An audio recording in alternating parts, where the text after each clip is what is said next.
Ir pagājuši jau 11 gadi, kopš prāms Estonija nogrima Baltijas jūrā.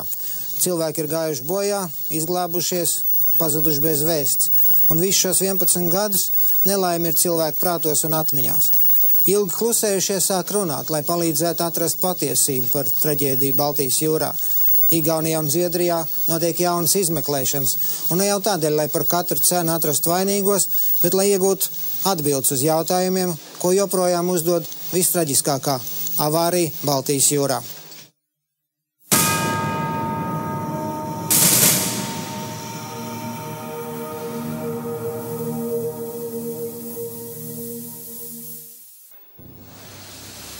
Prāms Estonija nogrima vētras laikā 1994. gada 28. septembrī. Baltijas jūrā ceļā no Tallinas uz Stokholmu, paņemot līdzi 852 dzīvības.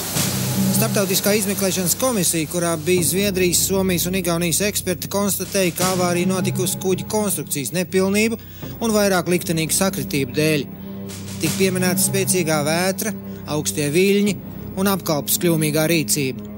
Kuģa priekšgals esot bijis nepareizi konstruēts, un par atlūzušo priekšgalu automašīnu klājā ieplūda 1000 tonu ūdens, kas nogremdēja kuģi 40 minūtēs. Secinājumi vienkārši, un kā joprojām uzskata oficiālā komisija, pareizi un neapstrīdami. Bija jāpaiet 10 gadiem, lai Zviedrijas valdība beidzot saprastu, ka ne visi ir patiesība starptautiskās izmeklēšanas komisijas gala ziņojumā.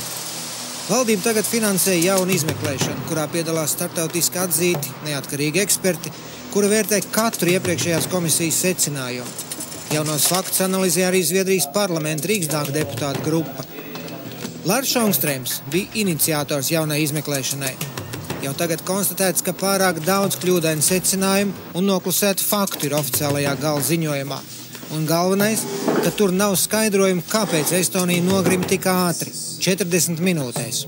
Pirmā izmeklēšana cenšas ieskaidrot, ka ūdens iekļuva autoklājā, kas atrodas virs ūdens līmeņa. Ja kuģī tik augstu ieplūst ūdens, kuģis apgāžas un var noturēties uz ūdens vairākas stundas, pat dienas, kā tas jau ir noticis citās avārijās. Bet Estonija neapgāzās, prāms nogrima ļoti ātri, liels ūdens daudzums bija iekļuvis kuģī zem ūdens līmeņa, bet galziņojumā par sūds korpusā nekas nav minēts.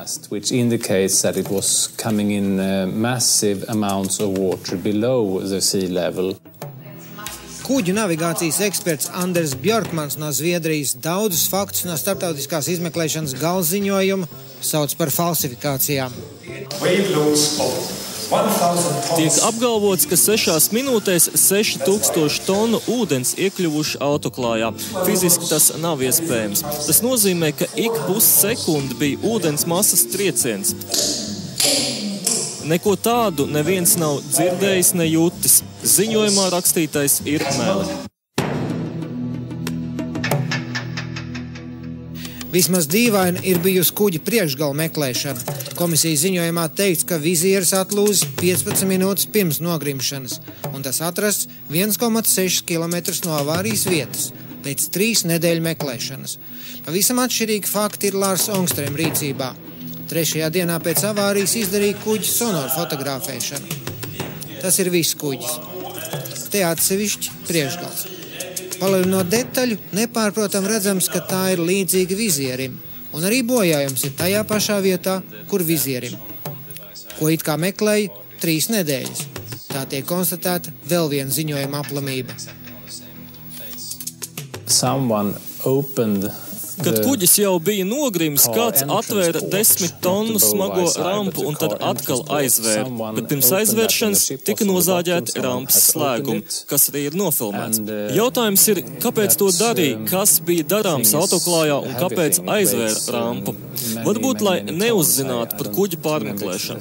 Izmeklēšanas komisija arī saka, ka netika apsekots autoklājs, bet tā taču ir galvenā vieta, ko pētīt, vai nav bijusi eksplozija vai kas cits.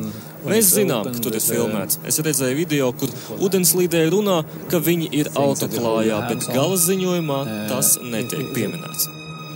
Te arī ir kuģa vrakā filmētie kadri un ūdenslīdē nepārprotamie vārdi. Mēs esam autoklājā un filmēšanas robots tālāk filmēs iekšpusi. Absolutely. This is inside. We are now inside. The ROV is now returning to the inside of the cargo deck. 11 gadus pēc katastrofas jaunā izmeklēšanas komisija atceras politiķu kategoriskos izteikumus. Nākošajā dienā pēc Estonijas nogrimšanas Zviedrijas premjerministrs Karls Bildts Turku pilsētā Somijā tikās ar Igaunijas premjerministru Martu Lāru un Somijas premjeru Esko Aho. Pusdienu pēc notikušā Karls Bildts paziņoja avārijas iemeslu – kuģa priekšgala vizīra atlūšana. Turpmākajos 3 gados Starptautiskā izmeklēšanas komisija strādāja izmeklējot tikai šo teoriju un nevienu citu. Jaunu virzienu Estonijas nogrimšanas apstākļu izmeklēšana ieguva pērnā gada nogalē. Tad bijušais augsta ranga Zviedrijas muitas darbinieks Lenards Henriksons Zviedrijas kanālā SVT1 paziņoja, ka Estonijas pēdējā rudenī ar to tika vesta militārā tehnika no bijušās Padomju Savienības. Slepeni, bet acīmredzot ar Zviedrijas valsts institūciju ziņu. Lenardam Henriksonam bija pavēlēts nepārbaudot ielaist Stokholmas ostā dažus autofurgonus. Muitnieks tomēr ieskatījās kravā un redzējis, tā ir militāra krava. Cik varēja saprast, elektronikas iekārtas. Tas noticis 2 reisos pirms Estonijas liktenīgā reisa. Prāmi bojājas dienā Lenards Henriksons nav strādājis ostā. Par to, kāda tehnika Padomju armijā atstājot Igauniju tika pārdod, tagad runā arī Igaunijas augsta ranga militāra personas. Aleksandrs Einselns 1994. gadā bija Igaunijas aizsardzības spēku komandieris. 90. gados Krievu armijas virsnieki pārdeva visu – automātus, ložmetējus, prettanku sistēmas un pat zenīta raķešu strelā pārnēsājumos komplektus. To visu varēja brīvi iekraut jebkurā prāmī, kas gāja uz Stokholmu, un šo ceļu izmantoja nevis kontrabandisti, bet gan Zviedru armijas cilvēki. Ģenerālmajors Ants Lāneots 1994. gada vasarā bija Igaunijas armijas galvenā štāba priekšnieks. Igaunijā tolaik atradās viena no modernākajām pretgaisa divīzijām Padomju armijā. Tās bruņojumā bija jaunākās radiolokācijas stācijas, ko izmantoja, lai savas lidmašīnas gaisā atšķirt no svešām. Zviedri par tām varēja interesēties. Nedomāju, ka viņas interesētu parastie kaujas ieroči. Daži informācijas avoti pat liecina, ka 94. gada rudenī no Stokholmas ostas uz Ārlandes lidostu armijas eskortu pavadīti virzījušies autofurgoni, lai tālāk dotos uz kādu citu valsti, iespējams Ēģipti. Tiek arī minēts, ka liktenīgajā 28. septembra dienā no Igaunijas iekšzemes uz Tallinu vesta krava, kuras vērtība pārsniegusi valsts gada budžetu. Iespējams, ka tās ir tikai spekulācijas un izdomājumi. Bet ar pavisam nopietnu paziņojumu nācis klajā vēstures profesors Matti Ons. Tas notika Tallinā starptautiskajā simpozijā par Estonijas bojāēju. Matti Ons tolaik strādājis aizsardzības ministrijā. 2 augsts militāri personas neatkarīgi viena no otras informējušas viņu, ka 28. septembrī no Narvas uz Tallinu tiks vesta militārā krava, lai vēlāk to pārvest uz Stokholmu. Militāro kravu pārvadāšanu ar pasažieru prāmi un to iespējamo saistību ar avāriju izmeklēja arī speciālās valdības komisijas, gan Zviedrijā, gan Igaunijā. Zviedri secināja, ka militāro kravu pārvadājumi notikuši sadarbojoties ar Igaunijas oficiālajiem orgāniem, lai gan tieši pierādījumi tam nav. Igaunijas komisija atzina, ka militārās tehnikas pārvadāšana 14. un 20. septembrī organizējuši Zviedrijas bruņotie spēki. Bet nekas neliecinot, ka Estonija pēdējā reisā vedus militāru kravu. Tā secinājusi Igaunijas izmeklēšanas komisija, ko vada valsts prokurors Margus Kurms. Mūsu rīcībā nebija fakti, kas liecinātu, ka uz prāmi būtu bijusi militāra kraba. Mums nav ne rakstītu dokumentu, ne liecības, ne atsliecinieku stāstību. Protams, problēmas rada tas, ka militārās kravas iespējamība neizskatīja oficiālā izmeklēšanas komisija. Un tas noticis neskatoties uz to, ka jau 1994. gadā bija ziņojumi par militārās kravas pārvadājumiem ar prāmu Estoniju.